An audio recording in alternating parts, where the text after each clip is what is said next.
Endormez-vous en paix avec le livre des Proverbes. Proverbe 1, chapitre 1. Proverbe de Salomon, fils de David, roi d'Israël. Ils ont pour but d'enseigner aux hommes la sagesse et de les former, pour qu'ils comprennent les paroles prononcées avec intelligence et qu'ils apprennent à agir de façon réfléchie, juste, droite et correcte. Ces proverbes donneront aux gens sans expérience le bon sens et aux jeunes la connaissance et le jugement. En les écoutant, le sage enrichira son savoir-faire et l'homme avisé acquérera l'art de bien se conduire. Ces proverbes sont destinés à faire comprendre les maximes et les paraboles et à pénétrer les propos des sages et leurs paroles énigmatiques. La vie selon la sagesse, la clé de la sagesse. La clé de la sagesse, c'est de révérer l'Éternel. Mais les insensés dédaignent la sagesse et l'éducation. Mon fils, sois attentif à l'éducation que tu reçois de ton père et ne néglige pas l'instruction de ta mère, car elles seront comme une belle couronne sur ta tête et comme des colliers à ton cou. Mon fils, si des gens malfaisants veulent t'entraîner, ne leur cède pas.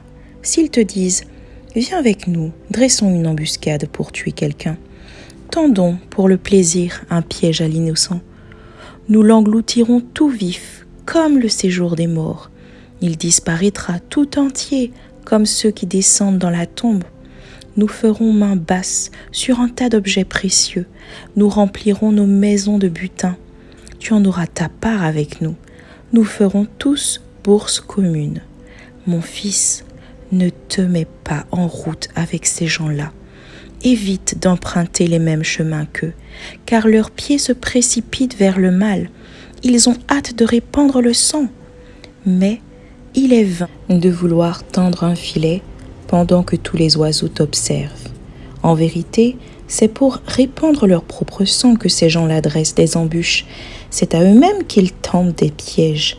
C'est à cela qu'aboutiront tous ceux qui cherchent à s'enrichir par des voies malhonnêtes. Un gain mal acquis fait périr celui qui le détient. Les appels à la sagesse.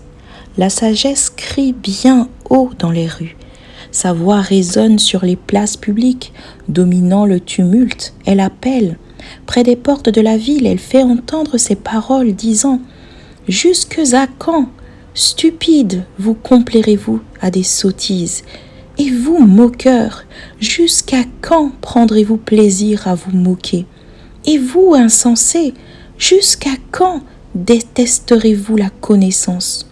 Écoutez mes avertissements.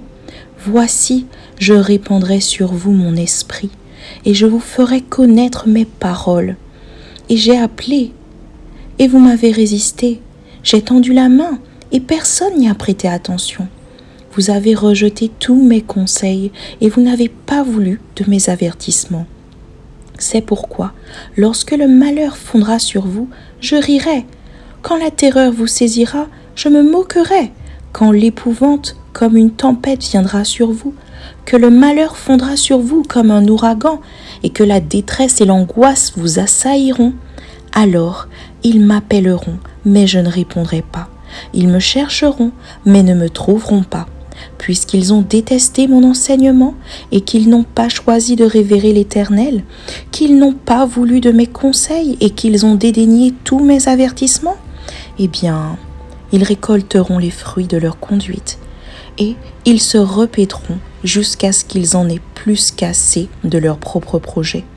Car la présomption des stupides causera leur mort et l'assurance des insensés les perdra, mais celui qui m'écoutera habitera en sécurité, il vivra tranquille, sans avoir à redouter le malheur.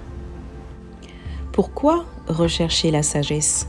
Mon fils, si tu acceptes mes paroles, si tu conserves mes préceptes au fond de toi-même, si tu prêtes une oreille attentive à la sagesse en inclinant ton cœur vers l'intelligence, oui, si tu fais appel au discernement, si tu recherches l'intelligence, si tu la recherches comme de l'argent, si tu creuses pour la trouver comme pour découvrir des trésors, alors tu comprendras ce qu'est révérer l'Éternel.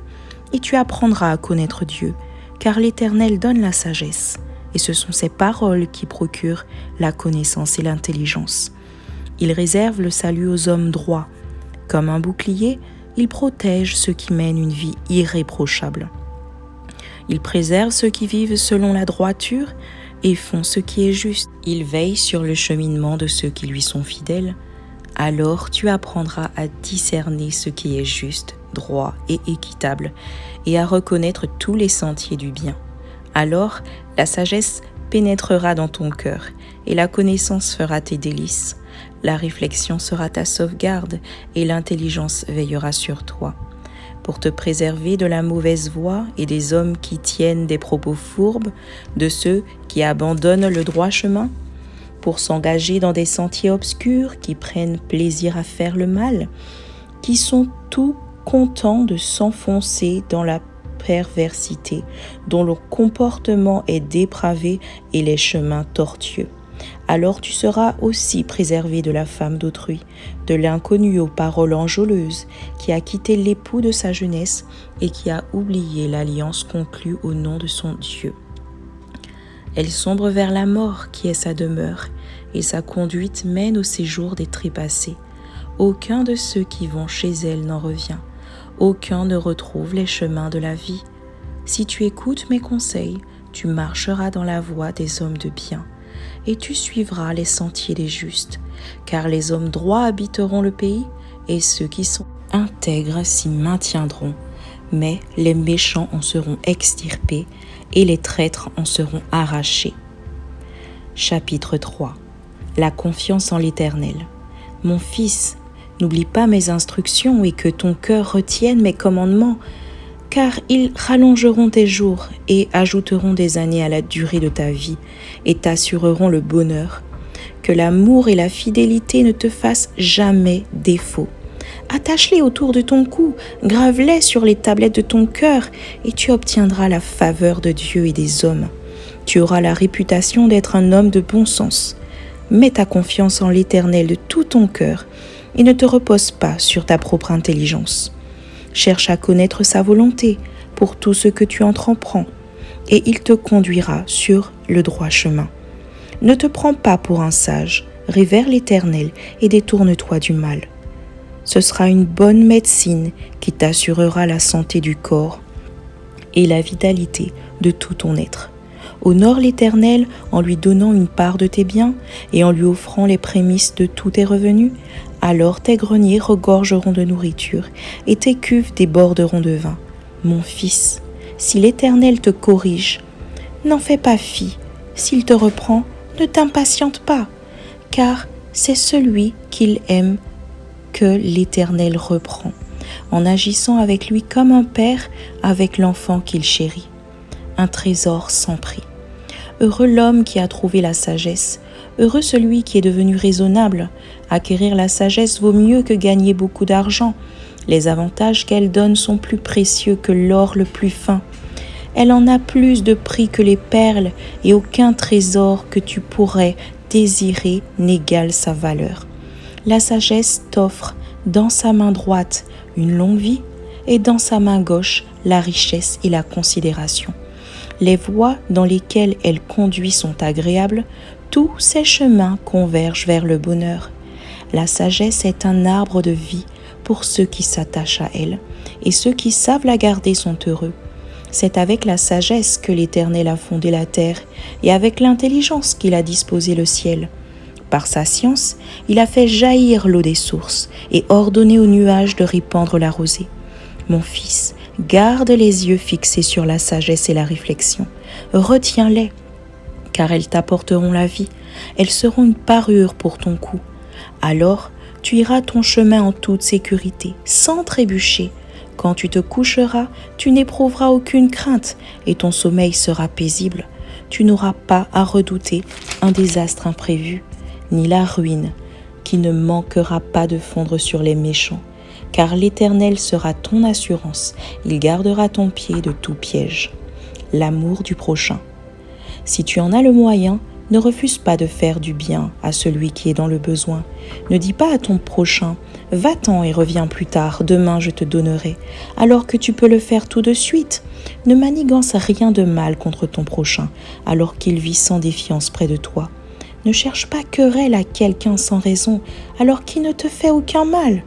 Ne vis pas les violents et n'adopte aucun de leurs procédés, car l'Éternel a en horreur les gens mauvais, mais il réserve son intimité aux hommes droits.